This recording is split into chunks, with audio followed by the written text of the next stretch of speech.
No-show si Senador Dante Marcoleta sa All Senators Caucus ngayong araw, pero di naman daw napag-usapan sa pagpupulong ang kanyang plunder case.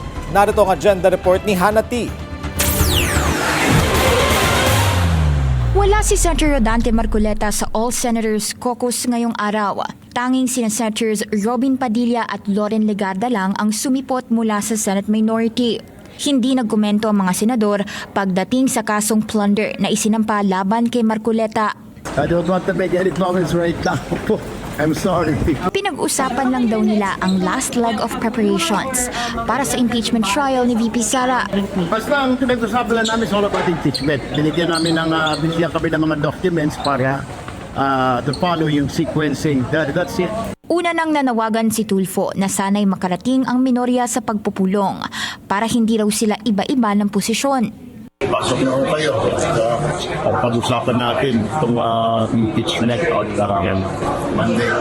Para same page tayo. Anong gagawin natin sa mamaya dumating mo kayo. Tayo. Kailangan kaisa ko tayo.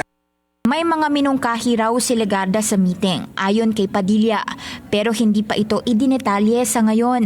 Para sa public viewing ng trial, required ang mga gustong pumasok ng Senado na mag-register online. I think the secretary has already released an advisory that public will be allowed through BMS. First come, first serve basis ata. So the PMS will be open at 2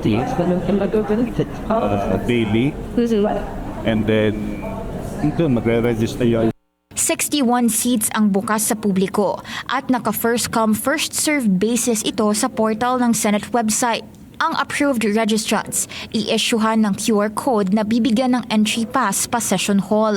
Alas 2 ng hapon inaasahang magsisimula ang trial ng bise sa Lunes, July 6. Para sa agenda, Hannah T, Billionario News Channel. Manatiling nakatutok sa Billionario News Channel, sumubaybay sa aming social media accounts at mag-subscribe sa aming YouTube channel para sa mga eksklusibong balita at storya.